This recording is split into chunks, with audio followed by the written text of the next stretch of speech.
All right, the state can call the next witness. State calls Officer Ryan Pillar, Your Honor.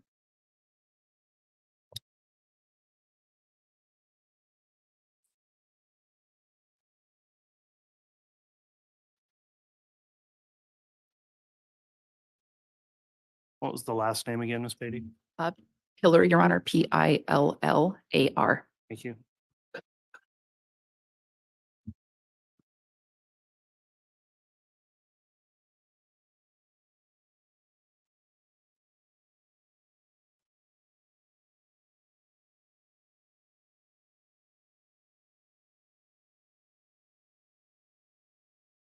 Solemnly swear or affirm the testimony you're about to give will be the truth, the whole truth, and nothing but the truth, so help you God.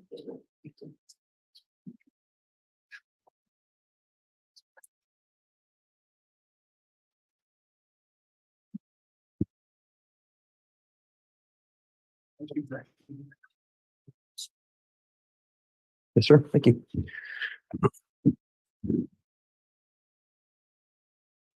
All right, before I allow direct here, let me just inquire of the officer now that you're under oath. These trial proceedings have been live streamed and open to the public.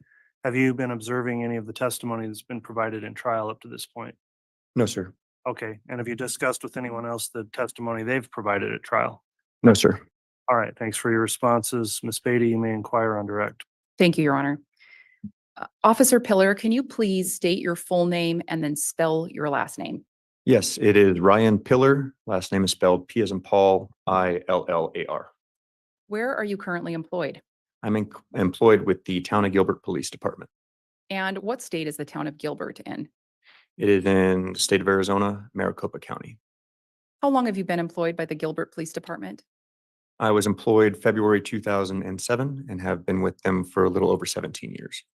Have you had any other law enforcement jobs prior to your experience with the Gilbert Police Department? No, ma'am. Can you briefly describe your training that you've had to become a police officer? When first hired, I attended an 18-week Arizona Law Enforcement Academy, followed by an 18-week field training. And then I was a patrol officer for 9 years, where I received hundreds of hours of continuous training to include arrest procedures, state laws, firearms training, basic investigations and interrogations. In August of 2016, I lateral moved to our special victims unit within our criminal investigations division, where I was a detective and I received training in interview and interrogation, crime scene. I spent a week-long training with child crimes investigations. I also went to a week-long forensic interview training. In August of 2019, I lateral moved to our violent crimes unit, which is focused on investigating robberies, homicides, and violent crimes. I received another 5-day training with homicide investigations and interviewing techniques, as well as crime scene investigations. I'm now back on patrol work voluntarily and working within the school programs within Gilbert, Arizona. So your current job title is you're an officer with the Gilbert Police Department. That is correct. I'm a police officer. What was your job title in 2019? In 2019, I was a violent crimes detective. Can you briefly describe your job duties as a violent crimes detective? As a violent crimes detective, we investigated crimes that are related to violence, death investigations of any kind, homicides, and robberies, anything that would potentially lead to a death or a serious physical injury sustained to a victim. Were you on duty as a violent crimes detective on October 2nd of 2019? Yes, Did you respond to an attempted shooting of a gentleman named Brandon Boudreaux that day? yes, I did. Approximately what time was that? About 9:13 in the morning is when the initial call for service kicked out. And did you go to a location? Yes, 3875 East Phelps Street in Gilbert, Arizona. And whose residence or what place was that? It was soon learned that it was the residence of Mr. Brandon Boudreaux. When you arrived at the scene, what was your role? Upon arrival to the scene with fellow detectives, I took the primary investigator role, which is the lead detective for that particular investigation.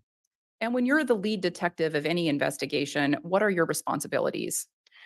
Initially, it is to task fellow detectives with their duties, and then as the primary investigator, it's to interview the involved parties, in this case, the victims and witnesses. Are part of your duties as a lead detective to make determinations about next steps and directions that the investigation should go? Yes, ma'am. Okay. Now, when you arrived at the scene on October 2nd of 2019, did you make contact with Mr. Boudreau? Yes, ma'am. Did you talk to him without getting into any narrative or any specific statements he made to you? Did you discuss the incident with him? Yes. Based on your discussion with him, were you able to ascertain what had happened? Yes. Did you have any other discussions with anybody else at the scene or in the area? Yes. Part of the duty again was tasking other detectives with canvassing the areas and speaking with witnesses. There was evidence at the scene to include in the roadway some shards of glass. Mr. Boudreau's vehicle was parked in front of his residence. It had evidence that it did in fact sustain damage from a projectile. And witnesses at the scene confirmed a vehicle was idling in front of Mr. Boudreau's residence prior to shooting occurring. Okay, so let's walk back just a little bit. When you describe seeing Mr. Boudreau's vehicle, were you able to ascertain where this shooting had occurred, where Mr. Boudreau was? Yes. Where was Mr. Boudreau when the shooting had occurred? Mr. Boudreau was driving his vehicle westbound on Phelps Street, approaching his residence. And you mentioned that a projectile hit the vehicle. What do you mean by projectile? Bullet. Okay. And where was that bullet mark on Mr. Boudreau's vehicle? It was up in the A pillar of the door frame, near the windshield. The damage itself actually caused the windshield, or excuse me, the front driver's side window to fracture, crack, and ultimately shatter. And then there was a hole within the B pillar. And you personally observed that at the scene? Yes, ma'am. After discussing what had happened with Mr. Boudreau and other individuals at the scene, were you able to get a description of a suspect or suspect vehicle? Yes. What was the description that you got?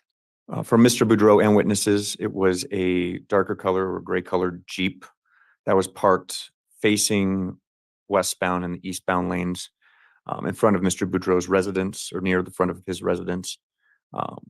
This Jeep was a Jeep described as a Jeep Wrangler, and specifically it did not have a wheel affixed to the back of the vehicle, which is standard for Jeep Wranglers to have a spare tire affixed to the back of the vehicle.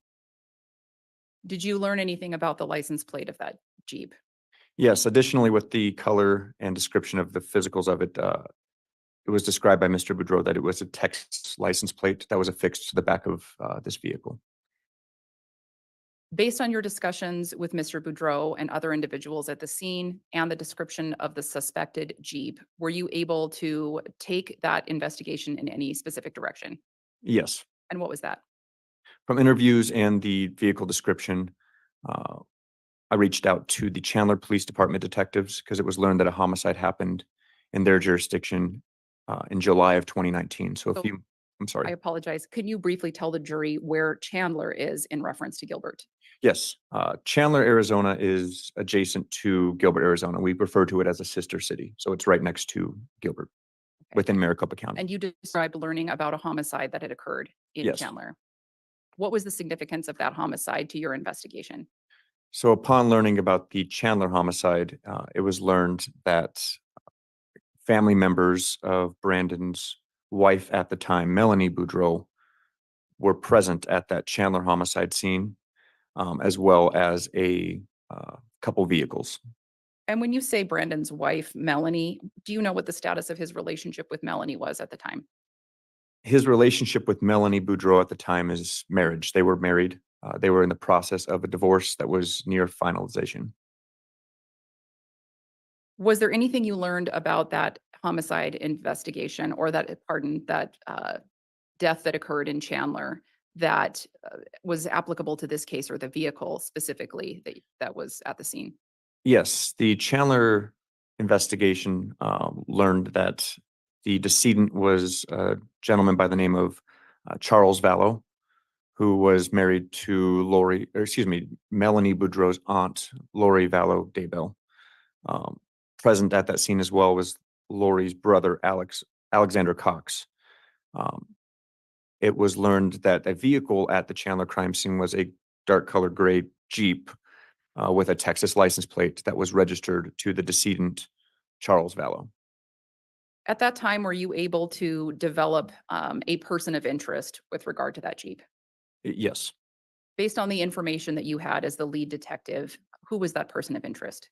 Person of interest was Alexander Cox. What further steps did you take in that investigation with regard to the Jeep? From the Jeep information and the license plate that we've confirmed, we reviewed LPR hits. LPR is an acronym for license plate reader. And we were able to track the movements of that Texas license plate on that Jeep with photographs to confirm it was still on the Jeep, moving from the state of Arizona to the state of Idaho. And did you determine what dates that had occurred? Yes. What were those dates?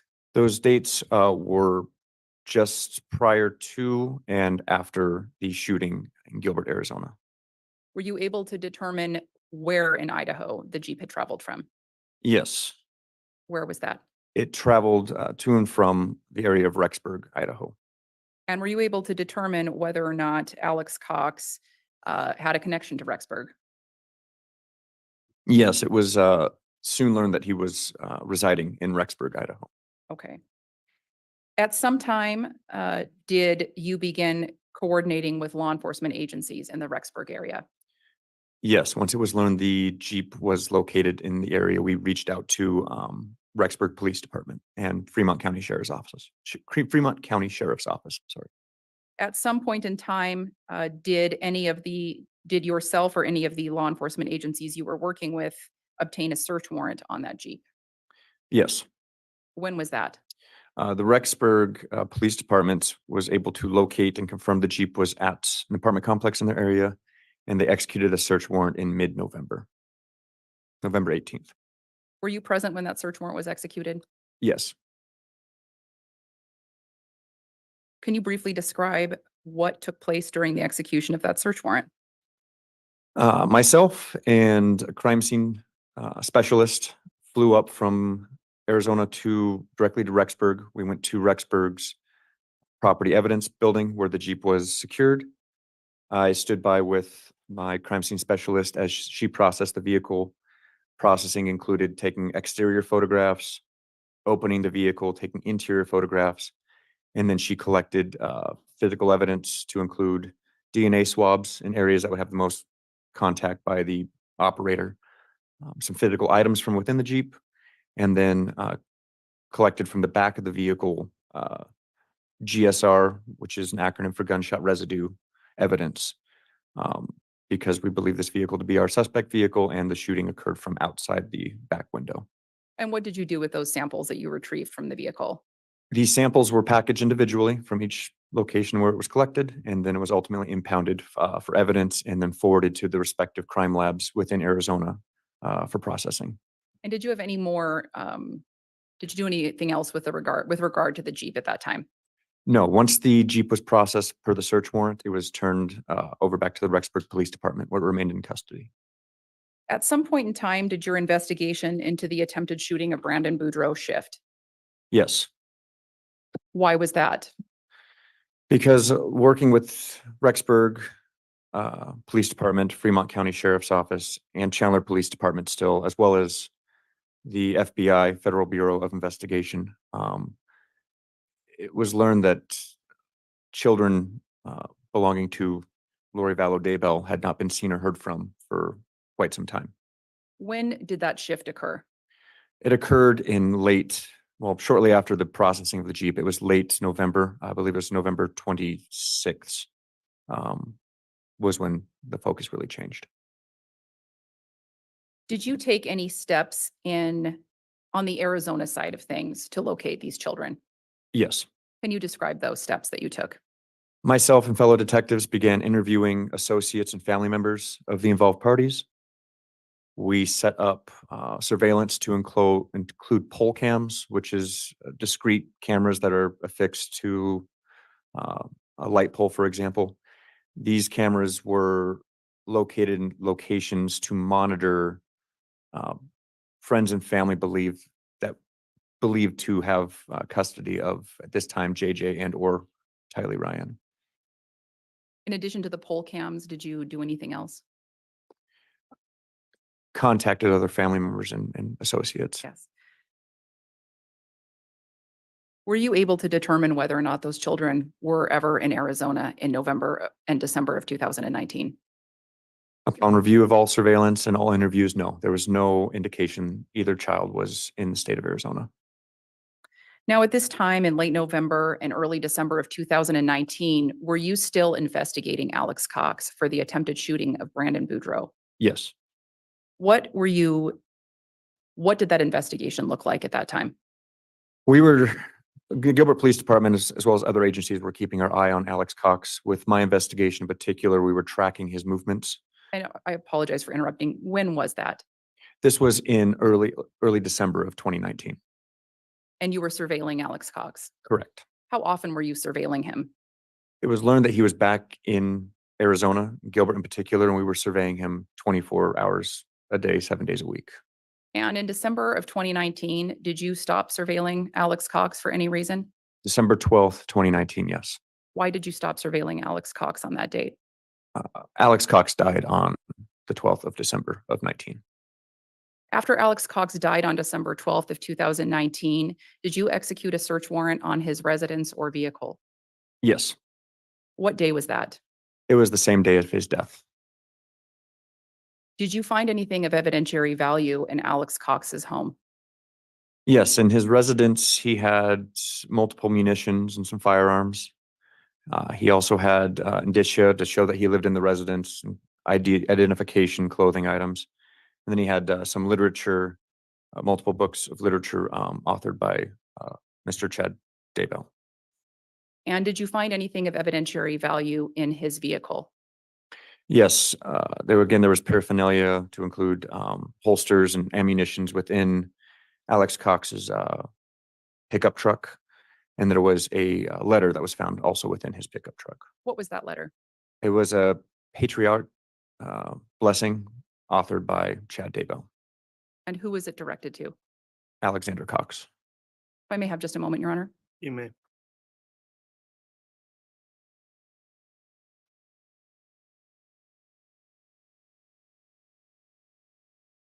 And Your Honor, I have no further questions for this witness. All right, before cross, just a quick sidebar with counsel, if I may.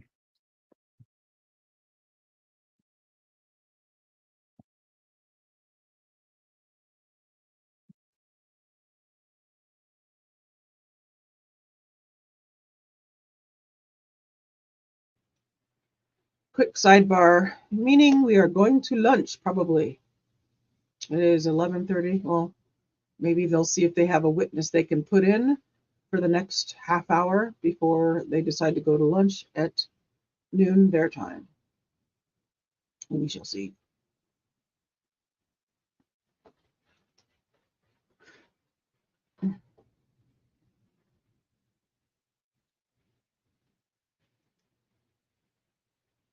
Hey, Celine, did I say hi earlier? I don't remember.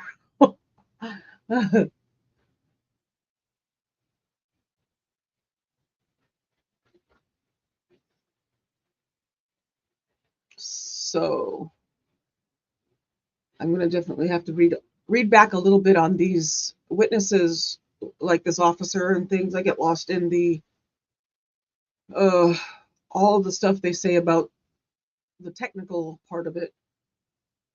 So I will be looking back. Only thing I heard so far is I'm doing stuff in the background too, but is that he was the officer who was called to investigate Brandon's near shooting. Is that what we're calling that? Near shooting? Almost, or being shot at, or whatever the proper words are for that.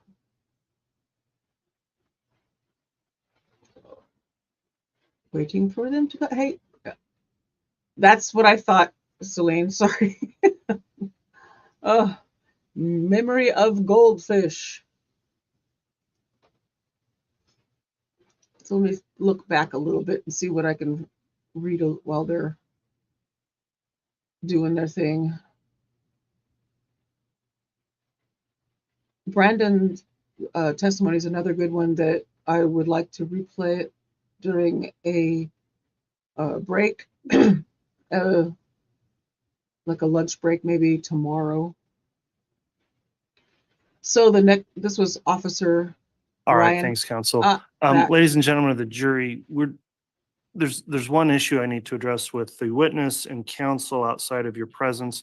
In lieu of taking a full-on break, if we could just have you retire to the back hallway here for literally 5 minutes or less, we'll come back on and then we'll take our lunch break at noon. So let's just have the jurors excused just very briefly. All right, please.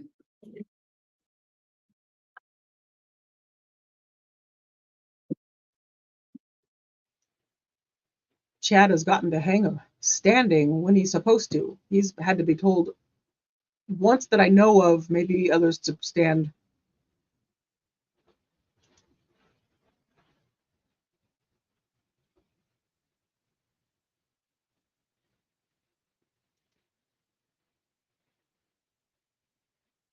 I assume this will be taken care of in our presence.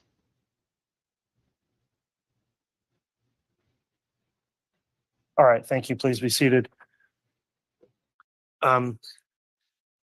Directs concluded. Just very briefly, counsel, I was reminded at a former trial in the case versus Lori Vallow, one of the Arizona officers, and I'm not entirely remembering if it was Officer Pillar, but made some type of a kind and thanked the jury or something on the way out, which raised an objection by the defense. And I thought it was perhaps at least had the appearance of impropriety. So I just wanted to inquire and make sure that no passing comments were made at the conclusion of the witness's testimony to that effect, because we're just trying to keep the jurors as impartial as possible. Yes. Okay, so that's all I wanted to address, and we just didn't know a better way to do that with the jurors here. So with that, we'll just have the jurors brought right back in. We can continue with cross then, Mr. Pryor. Thank you, Judge. All right, so if the jurors can return. Okay, now we know. So not going to lunch yet. I was thinking it was a little too early for that. So jury coming in and then continuing with cross.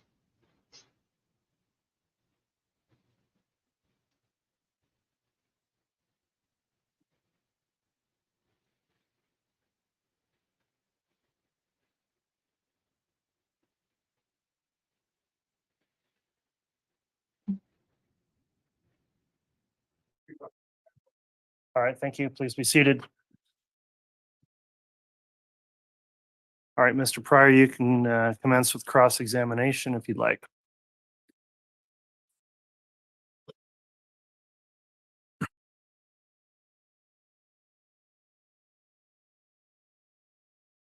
Good morning, sir.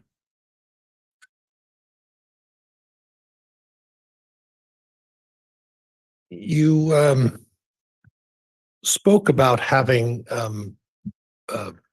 coordination with the folks in Rexburg, the folks in Chandler, Arizona, Yes, sir. you at Gilbert, Arizona.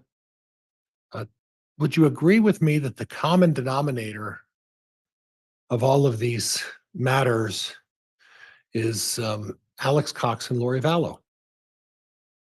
For the Gilbert investigation, Alex Cox was our primary focus. Yes. And Lori Vallow as well?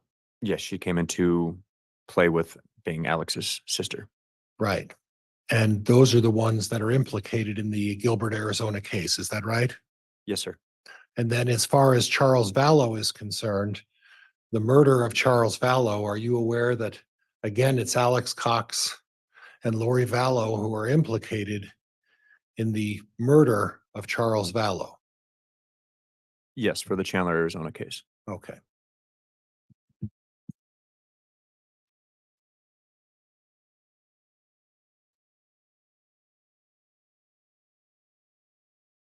And the evidence that you found in the Jeep were two of Chad's books. No books of Chad's were found in the Jeep. No, That's it, right? no books were found in the Oh, Jeep. no books. No, were found. sir. Oh, okay. Judge, that's all I have. Thank you. All right, any redirect? No, thank you, Your Honor. All right, is this witness going to be recalled by the state or the defense? Not by the state, Your Honor. No, Judge, thank you. Okay, you're released from any subpoena. Thank you for appearing and testifying today, Officer Pilar.